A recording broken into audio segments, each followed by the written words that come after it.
ever since you were a tiny baby. Well, hello! We're just going through some of Violet's camping photos. I have been going on camping trips since before I was a year old. Yes, you have. You've been having a good time too, huh? Yeah. That reminds me of the next person who chose a place in Tony Foster's Exploring Beauty journey. Seeing beauty in the world around you is something that you do as soon as your eyes learn to focus. The next person to choose a location for Tony Foster's Exploring Beauty Watercolor Diaries from the Wild journey has early camping experiences in common with Violet. Her name is Kari Herbert, and she is the daughter of Arctic explorer Sir Wally Herbert. Kari is an Arctic traveler, author, artist, and speaker. She didn't just go on camping trips, though. She and her parents lived in a remote region in the Arctic of northern Greenland for about 2 years, from the time Kari was only 10 months until she was 3 years old. The magic of the landscape and hospitality of the Inuit families nurtured Kari's lifelong love of the Arctic. Living in the Arctic? Wow! In this episode, we will journey to the Arctic, specifically Greenland. We will learn about some of the people Tony met on this journey. As always, we will take a look at one of Tony Foster's beautiful artworks.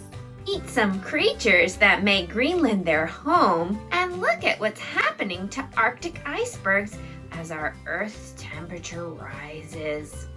We will sing a song about a special kind of bear, and then the project with Violet will get you digging. I can't wait to get to the Arctic. Hang on to your hats! Leaving the Foster, we journey to the Arctic, Greenland, to the town of Ilulissat, where Tony Foster chose to paint for this Exploring Beauty journey location. What is the Arctic? It's the most northern part of our Earth. Everything within the Arctic Circle, which includes the Arctic Ocean and northernmost areas of many different countries. It's the region around the North Pole. Will we see Santa at the North Pole?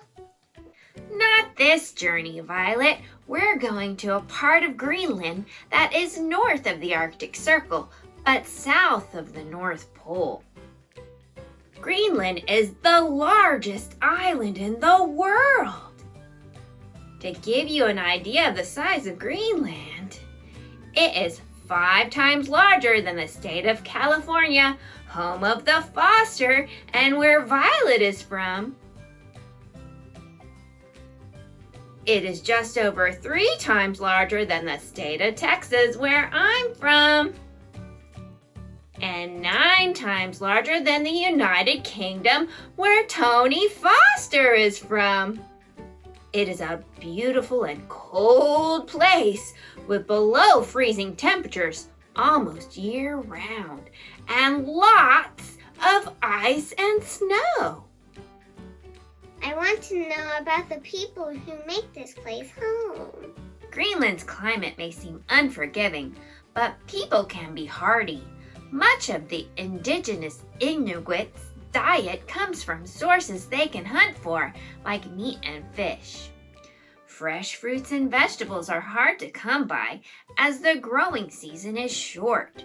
However, with warmer temperatures, more land is being uncovered, and the growing season is slightly increasing. People live there, and what about other creatures?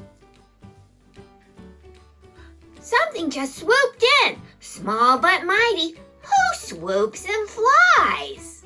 I think the Arctic is too cold for a bat to live there.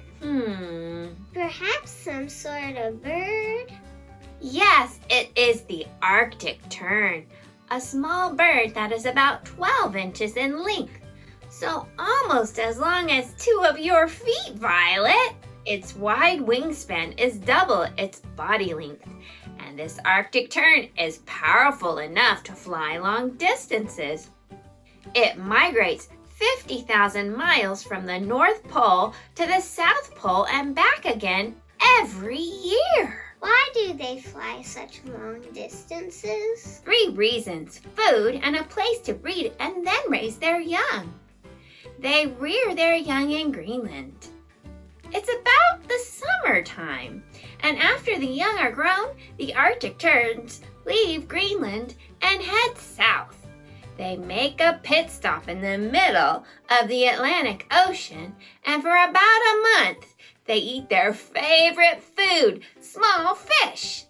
They then continue on a coastal path along South America or Africa, making their way to Antarctica, where they settle on an iceberg in the Weddell Sea and eat fish. They then fly back to nest up in Greenland. Their migration allows them to see 2 summers. I saw something out of the corner of my eye. Could it be a unicorn? Why, it looks like a horn. A horn in the sea could only belong to a narwhal. The unicorn of the sea. The animals have 2 teeth. One of those teeth in males and in some females grows into a large spiral tusk up to 10 feet long.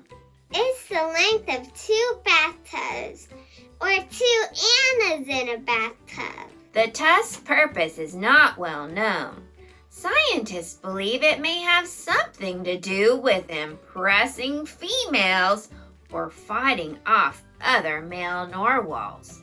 The tusk may also be used to stun fish before the narwhal eats them. Narwhals like cold ocean water, spending most of their time in Arctic, Canadian, Russian, and Greenlandic waters. In these waters, they have to be careful. They do not want to get trapped and become the meal of our next animal. A polar bear is the largest bear in the world. A female polar bear is about 300 to 600 pounds. Males are usually around 1,200 pounds. What? That's a big bear. Do you know any more facts about the polar bear? Yes. Did you know that a polar bear's skin is black? Their fur looks white, but it is completely transparent.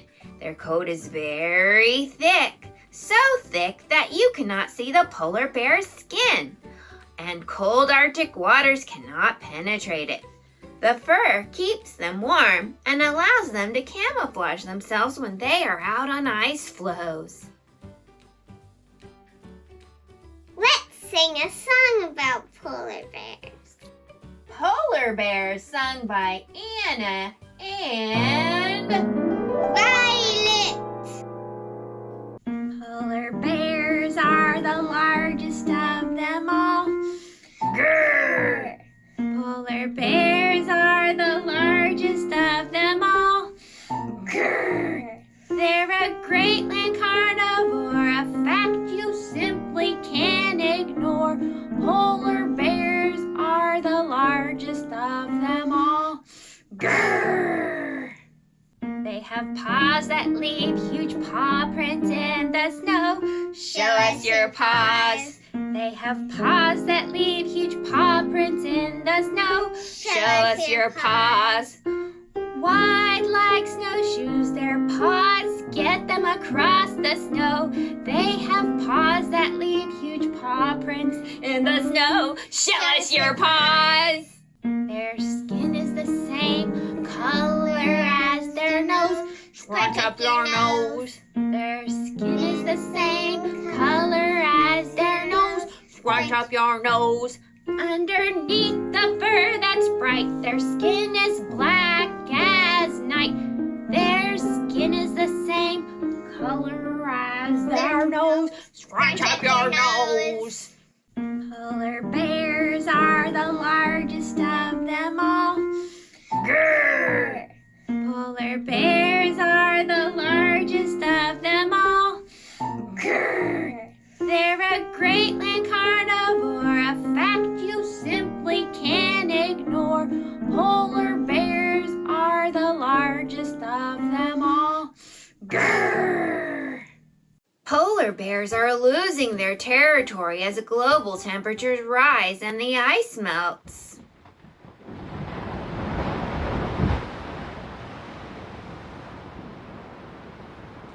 When Tony Foster painted Illumisat from 400 feet about our camp at Kingatok, looking 220 degrees true southwest across the Kangia, one of the icebergs turned and flipped over.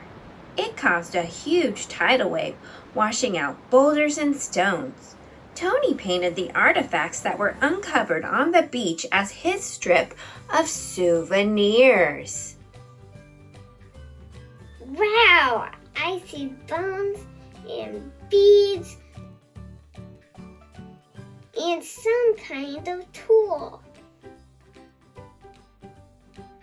What is in that bottle?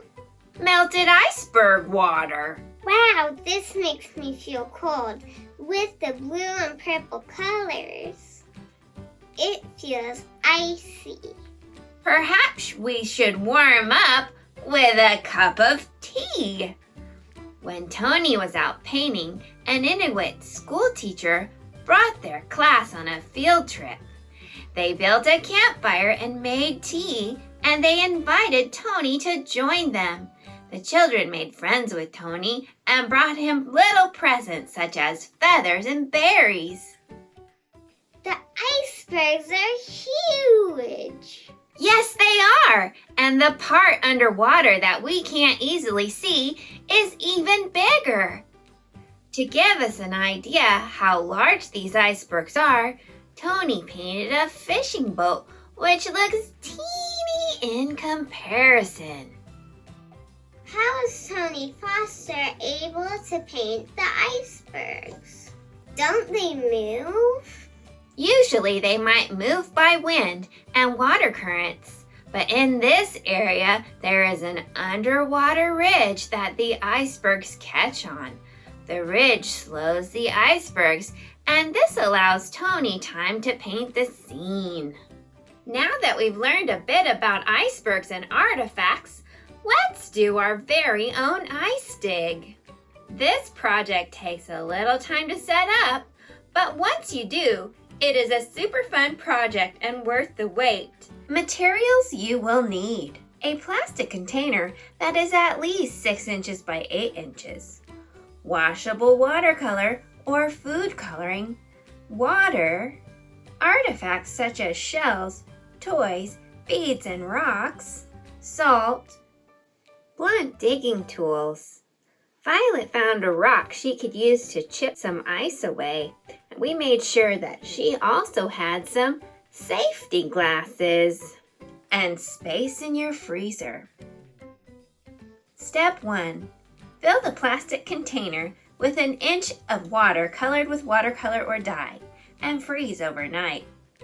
Step 2. Layer artifacts of various sizes, keeping this part a surprise for the excavator. Pour a 2-inch layer of colored water over the artifacts. Freeze overnight. Step 3. Add another layer of artifacts. Pour enough colored water to completely cover them and freeze overnight. Step 4. Find a place to excavate your artifacts using tools, salt, and water.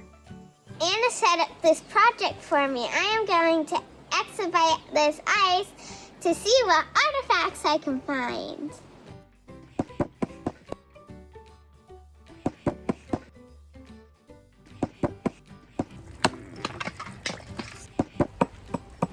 Good time. I like this.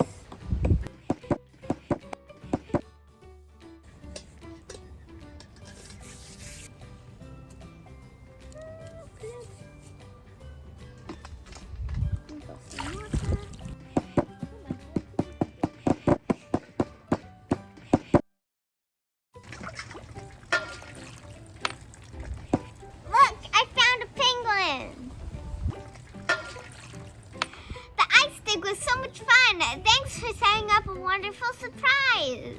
Glad to do it, Violet. If you would like to make your very own ice dig, Find other projects or one of our coloring pages. go to www.thefoster.org/Anna and Violet. I really enjoyed our time in the Arctic. It is such a beautiful, magical place to discover. We hope you will join us on our next journey. I wonder where we will explore. A Fishtail Mountain in Nepal. A valley in Cornwall? See you next time! Thanks for joining us on our journey. Don't forget to like and subscribe and visit www.thefoster.org.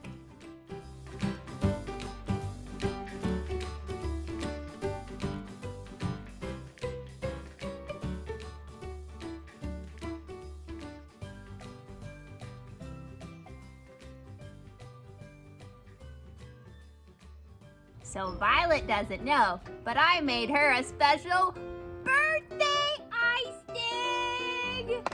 Because she's gonna be turning, how old are you gonna be? 7. She's gonna be turning 7! So we have a special birthday ice dig. So let's get this going. Go ahead, start work. Yay! Thanks,